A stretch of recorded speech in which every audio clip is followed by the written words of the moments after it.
I'm here to share with you my top 3 favorite books of all time. I'm gonna start off with my favorite book of all fucking time, and it is this one right here. It is called Ride a Tiger by Harold Livingston. Oh man, first of all, I'm not going to tell you how I got my hands on this book originally because it's a terrible story, okay? And I am ashamed. This is not the original one. I ended up losing that one somewhere along the lines of my life, and I ordered this one again, I believe, on Amazon. But this book is like an epic ass crime drama, and I loved it. The main character is Leo Gorodetsky, and he is an Irishman who has aspirations of becoming a mob boss. It's the story of his life from when he's little all the way to the end of his life when he's an old man. It's just so fucking good. Like, it is non-stop shit that goes down. So it's the story of the Irish mafia. At some point, the Irish mafia joins forces with the Italian mafia,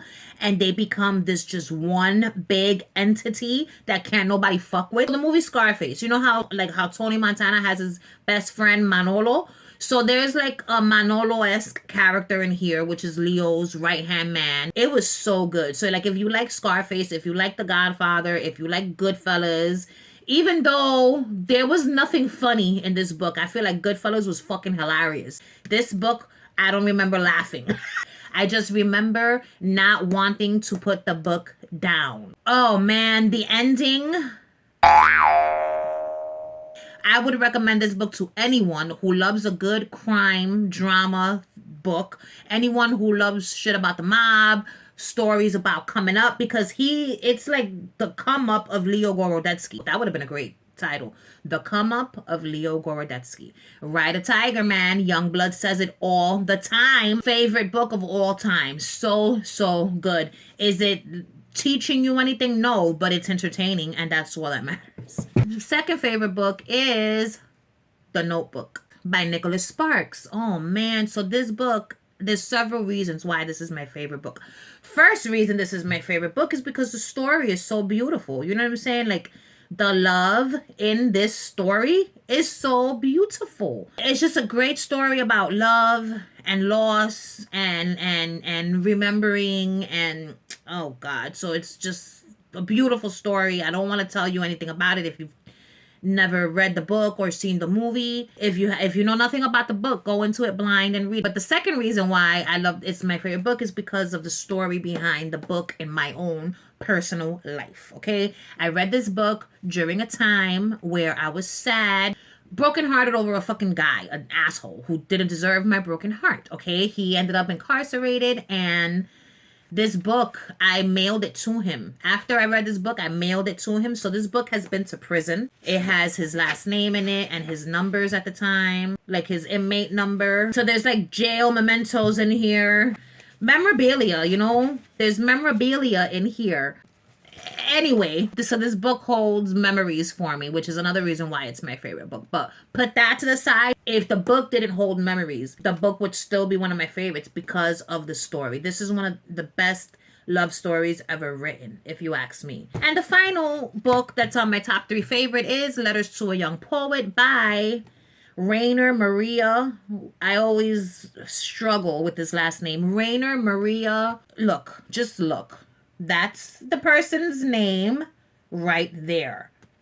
Anyway, the book, it's not even like a book. It's a series of letters. It's a series of letters written to a young poet. Thus the title, Letters to a fucking Young Poet. So it's a book about this young poet who is writing letters to this person here. Was asking him basically for advice, you know, on writing and blah, blah, blah. And so these are the 10 letters in response to his letters. And they are so insightful. You know what I'm saying? And it goes past just like poetry. Anyone that's like an artist or a writer, a painter, whatever, any kind of art that you're into, any kind of creation, period, that you're into, this is the book to read. I was thinking about so many things about myself, my own life, my own art while reading this book. About criticisms, you know what I'm saying? How not to like take criticisms from people that don't know about your art. For example, if you're a painter and you paint something and you love what you painted, but then someone who's not an artist, who's not a painter comes and like, oh, that picture, I don't like the proportions or whatever the fuck the case might be.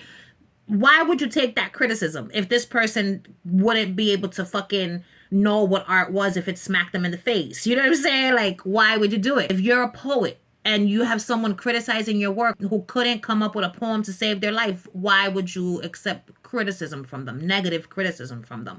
So it's just a very insightful book. I thought so much about myself and things that I've created in the past and negative criticisms that I have gotten in the past that I took to heart. Meanwhile, these criticisms came from people who don't know what art is. So many gems. So, oh, I look crazy. But this is the only way that I could see. It's just the way that this man writes. You know what I'm saying?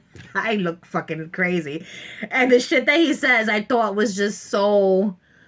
I don't even know what's the word to describe it. So I have here highlighted. It is not without defect. It is marked by time and passion, and little of it will last and endure. But most art is like that, which is fucking true. I just loved these little, there's like so many little, let me get this off. I'm not going to read anything else. There's a lot of insights in this book. Insights into art, into life, all of it. You could find it in this book. This is the type of little short book that I would read over and over again. Like just come back to every year, several times a year. When I'm feeling down, if I'm feeling like I need a pick me up, if I need reassurance, if I need motivation, this is the book I'm going to come to because there are things in here that made me feel things that I had not felt. What did I write here? All these damn notes in these margins. It says, and for the rest, let life happen to you. Believe me, life is right in every case. My thoughts were, is it? Life was wrong several times according to my calculations, but it is a comforting thought. All right, so those are my top 3 favorite books of all fucking time. Carajo.